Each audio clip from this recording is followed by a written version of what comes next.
So this is a review of the weekly technical market report for Spartan Capital Markets.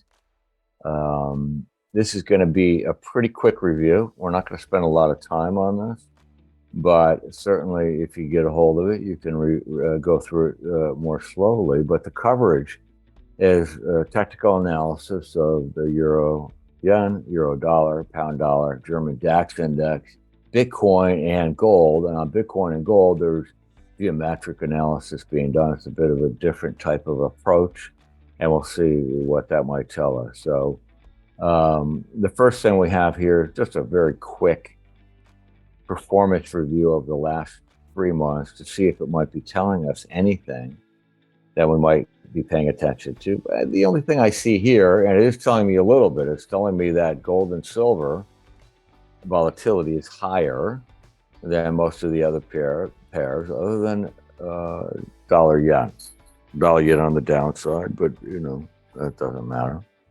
So maybe if we want to be a little more where the action is, that's an area that I might look at. The first analysis here is on the euro yen. And here we have a weekly chart, a couple things going on. Number one, we have a potentially bearish shooting star. I say potentially because it's bearish if we break below last week's low. So that's what we're watching on the downside. And if that happens, then it's possible that we do a projection of this initial leg down. So we have one leg. So we're looking at a measured move here. We have one leg down. And then if we equal that first leg down, we do that right here where it says 100%. But we also can look at an extension of that, which we already got down here, based on Fibonacci ratio analysis. In that case, it gives we're looking at 127% extension down here around 137. That could be another target if we do drop below last week's low. And what that would show us is some degree of symmetry within market swings, which is a relatively common occurrence, especially within the major forex pairs. Here, we're looking at the daily chart. And on the daily chart, in this case, if it keeps going higher, we're looking at measured moves identified by those purple lines going up here. So 100% match of the first move would be right here, where the second purple line is at 143.38, and then 127% Fibonacci projection of this first move into the second move would be 144.87. So those are two, and then if that turns, if the price turns over at that point, and then the larger bearish picture might kick in. It's another way to look at it, and there may be a trade into that resistance zone. Then we have the euro dollar, and here we're looking at clear uptrending channel, and we're tracing out the formation of an expanding triangle. So this is a form of consolidation. It's a resting period in the uptrend, and it can be either a continuation pattern for the trend or a reversal pattern for the trend.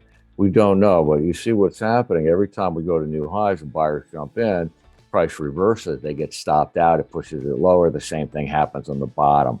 So this price discovery process continues to expand. However, we do have this uptrend line. So it shouldn't be going on for too much longer, or we're going to hit support of the uptrend line. And we would expect, or I would expect, certainly a continuation of the uptrend at that point. If we do not get and we drop lower, we don't want to go below where this little cross area is here, where those two lines cross over, which is about 1.07 or so. Other than that, the euro is a buy on any kind of weakness in anticipation of going higher to some of these targets identified here where there's Fibonacci confluence and discussed in the write-up. Next, we have the pound dollar. And here we're in a clear uptrend. The only problem is we don't have a lot of momentum going on. So we're a little bit at risk of maybe dropping through the internal uptrend line and maybe pulling back to one of these Fibonacci retracement levels, unless we break out with some decisive move, meaning we break higher and we keep going, and then we end higher. And we don't pull all the way back down into this consolidation again. And in that case, if that does happen, then we're heading up into some of these higher fib levels of 1.2611, also right around this previous high here at 1.2670. That's the pound dollar. If we do retrace, then we're looking at these Fibonacci levels for support, anticipating continuation, because in this case as well, we have a clear, nice, well-developed uptrend. Then we have the German DAX. And in the case of the German DAX, we'll only watch this large resistance zone right here. So far, it has stalled the ascent. And you can see last week was the first time after 2 week relatively aggressive move up that we stalled out and we closed lower than we opened. And the range of the week was relatively was narrower than it was before. And then we have the current week here. We have an inside week, and that's a form of consolidation. So we're watching for a breakout either to the upside or the downside. If it's to the downside, then we're anticipating a correction down at least to the 34-period exponential moving average and or the uptrend line. And you can see, I'm sorry, the 12-period exponential moving average, in this case, the 12-week exponential moving average, where they both converge together. The orange line here merged with the uptrend line. And that's telling me, yes, definitely pay attention to the line and to the moving average. We could keep going higher. If we break out the inside week, that would be a signal up. In that case, there's some Fibonacci levels here that are identified. Next, we're going to look at some geometric analysis, Hathaway analysis, done by Scott Hathaway, where he's looking at gold and Bitcoin.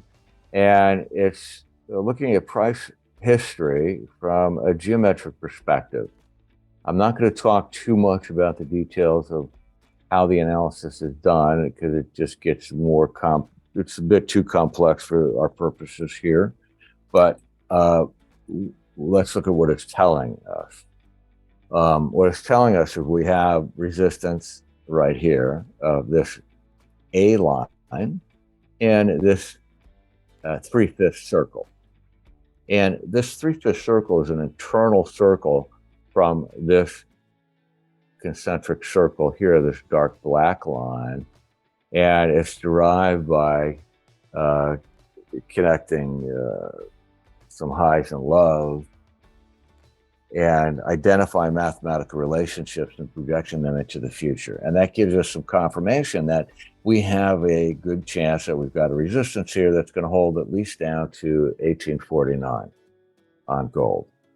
And at that point, we would anticipate a continuation to the upside. If it breaks below that and stays below it, then that's bearish, and we have a drop into, we would anticipate a drop down, back down to this major concentric circle.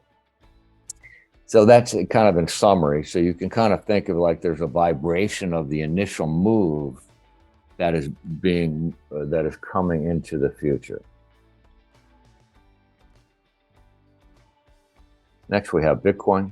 In the case of Bitcoin, also potentially significant resistance, and expected a continuation of consolidation within the relatively narrow range that we've been in up here near the top.